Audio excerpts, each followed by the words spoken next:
Well, this is definitely the weird one.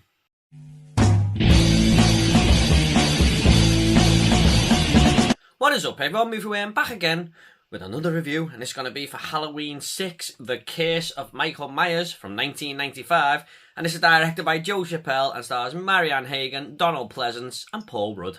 This tells the story 6 years after the events of Part 5, where Jamie Lloyd and Michael Myers are missing. However, both have emerged from the shadows, and Michael begins yet again another rampage. Well, Part 6 is one I do vaguely have a few memories of. I can't remember the whole film or anything, but I remember going to this one quite a few times on VHS, more than Parts 4 and 5. And I remember actually enjoying it as a teenager, but it's been a very, very long time since I've seen this film. So what did I think of Halloween 6? Let's get into it. Now just take note, the version I watched here is actually the producer's cut. According to a lot of people online, this is the superior version, and there's a whole load of backstories there with creative minds clashing and stuff like that. But I'm just going to go with what I've seen here. Now, I know a lot of people really don't like this film, but I gotta be honest, there was quite a bit to like here, in my opinion. I liked the fact that this wasn't a carbon copy of Halloween 4 and 5, which practically do the same thing, or follow the same story path. And this tried to go in new directions and take the franchise on a different journey, if you like. Now, that comes with a whole ton of other problems within the story, which I'll get to in a bit. But I applaud them for trying something new. One thing that struck me straight away about this film, and a big positive, was the whole look of Michael Myers. In Parts 4 and 5, he looked awful, and as much as I like Part 4, the whole look of Michael takes a lot of the scare factor away in that movie. And you just can tell a lot of care has gone into the mask here. George P. Wilbur gets everything down to a T, the whole walking and stalking aspects of Michael. He just moved like Michael Myers really, really should. And he'd already had that role in Part 4, so we got a bit of practice there. But more than anything, Michael was actually back to being scary again. And it just made the film a lot more darker in tone. Michael Myers could really be around any corner, I felt. And it caught me off guard a couple of times here, I'm not going to lie. But after being a bit of a joke in Part 5, it just felt like we had Michael Myers back again. Not for all of this movie, which I'll get to in a minute, but for a large portion of it. And it was also nice to see Dr. Loomis back to his usual self here after being this deranged psychopath. In Halloween 5, he was just such an off-putting character, which was a shame, because he's my favourite character in the entire franchise. I'm glad he was a lot more balanced out here. You can tell age has really caught up with him though. I think this was his last movie, which is a shame. Rest in peace, Donald Pleasence. But you can tell he's not the same badass character from the first film, but he's not a total whack job like in Part 5 either. So I'm glad that they got him back on track, even just if he's half as good in this film, because if he ended like this lunatic like he was in Part 5, it would have been a sucky end to such a great character.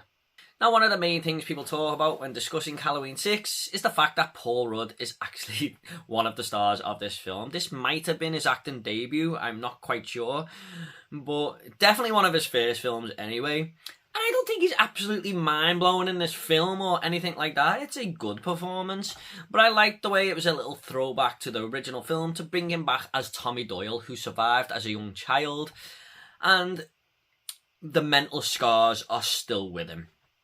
He is kind of looking into why Michael Myers is like this too, which was good for the story. That was a new direction we were going in there. He's not just this total psychopath who's lost it. There's a reasoning behind it, and Paul Rudd is the main explanation of that to the viewer.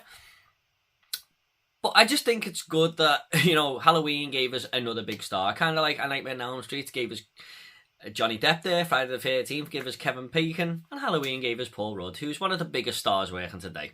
And the stuff he is actually looking at, all to do with these runes and this Thorn cult. And this is actually known as part of the Thorn trilogy, Part 4, 5 and 6, because if you remember Part 5, someone does actually break Michael Myers out of prison, and in the film starts to suggest that there's actually people working or helping Michael Myers here, and it goes down much deeper paths than him just being an absolute psychopath. There is reasoning behind it, and I like the way the creators try to do something different with this.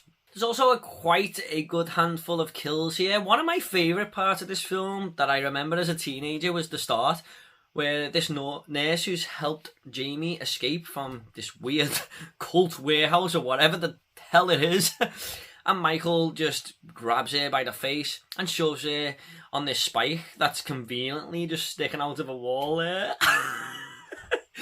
But I just think it's kind of awesome and creepy the way Michael just kind of stares at her and the music kicks in.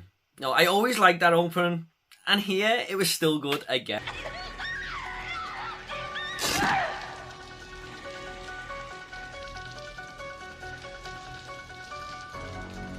And then we also get a moment where Michael is kind of stalking Deborah Strode around this house, and it's quite tension-filled and stuff.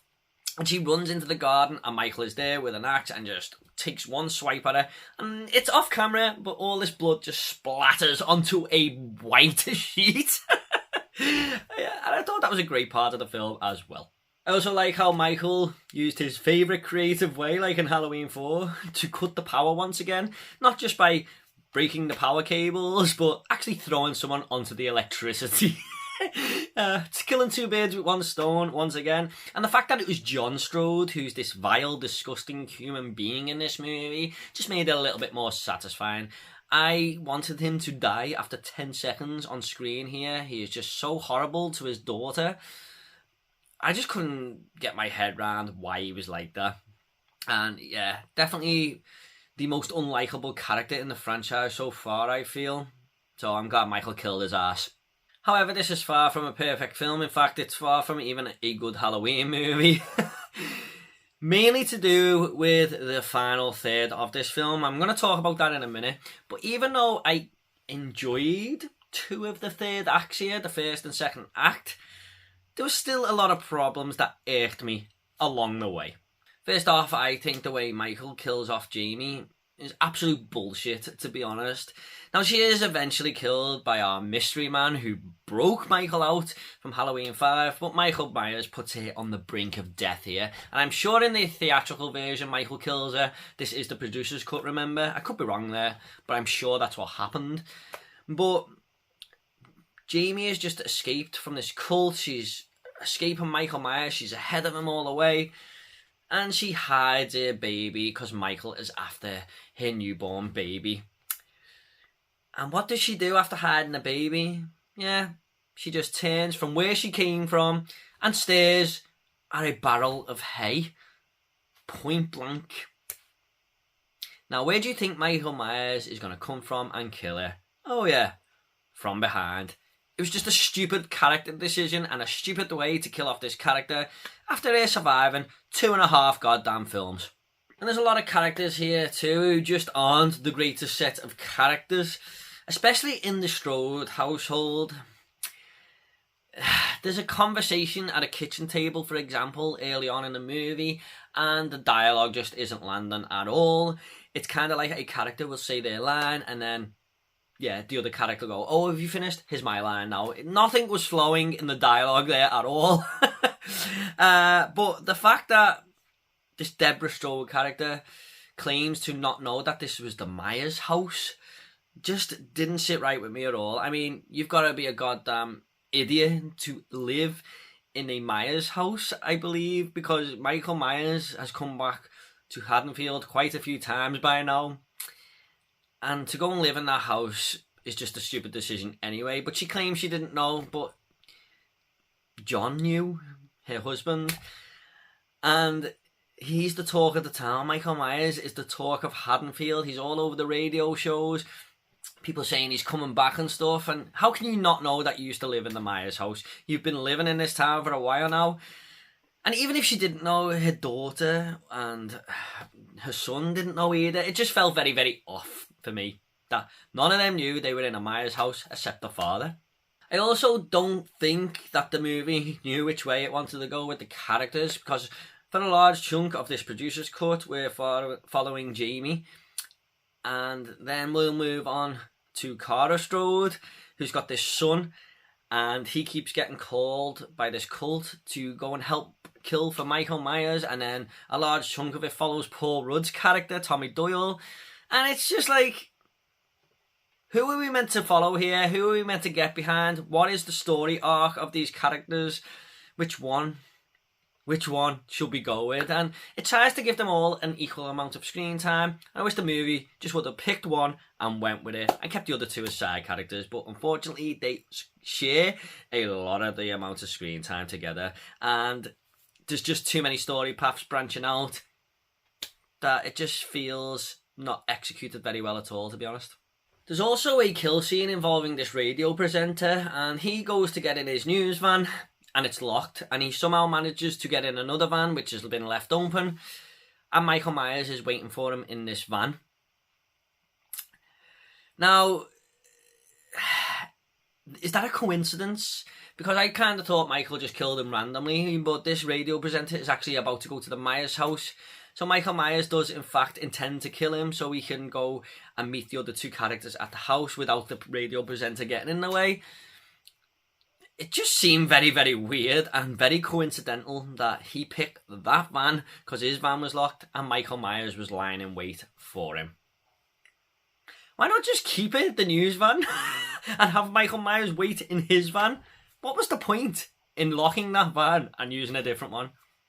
And there's also that old jump scare with the hand on the shoulder, yes. After following Deborah Strode around this house for 5 minutes, a hand comes in the background with the sound effect, and it's just Dr. Loomis, really.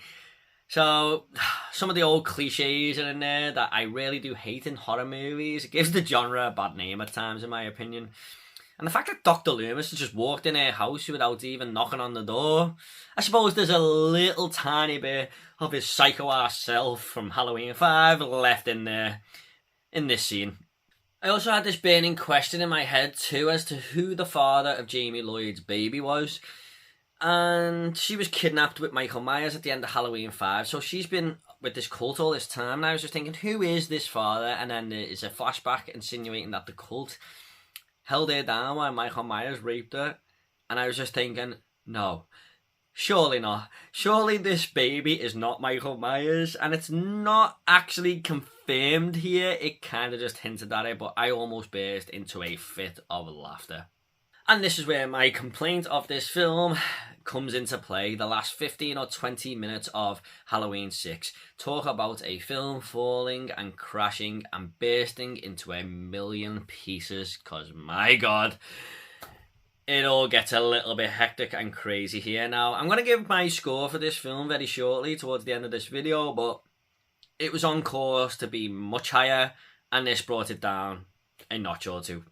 Like I said, this whole cult idea felt like a good idea at times, but it's just the perfect explanation of being poorly executed, because they kind of just didn't know how to wrap it all up, and everything just felt so crammed in. This old guy Wynn, being the guy who broke Michael Myers out of jail, was way too predictable for me, because suddenly there's this cult that everyone's hearing about on the radio, you know, helping Michael Myers and stuff, and this character Wynn has come back and surfaced and starting to be friends with Dr. Loomis again. It's just a little bit of a coincidence that he's emerged as this cult is happening. So yeah, I kind of guessed it was him. And the final scene with the tattoo appearing on Loomis's arm, I didn't get it. Has the cult finally got him now? Has he been forced to go into this cult? Was he part of the cult? I just didn't get it, and it was just a very, very messy ending for Loomis, I feel. What were they trying to do with that?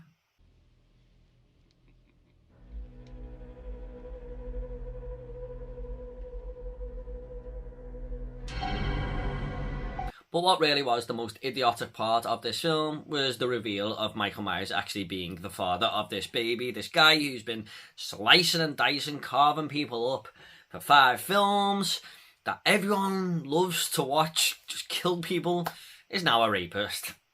It just took away so much of the character for me. It was a silly decision. And the fact, when it's all revealed, that Michael is just stood there next to this cult, kind of like this pawn in a massive game, like a little puppy dog being told what to do by Wynn, just took away all the creepiness that had come back for this movie. Like I said, for the first 2 acts, he's actually scary again, and by the end of the film, he was a bit of a laughing stock. Michael Myers with a baby. I suppose Chucky had one though as well, right?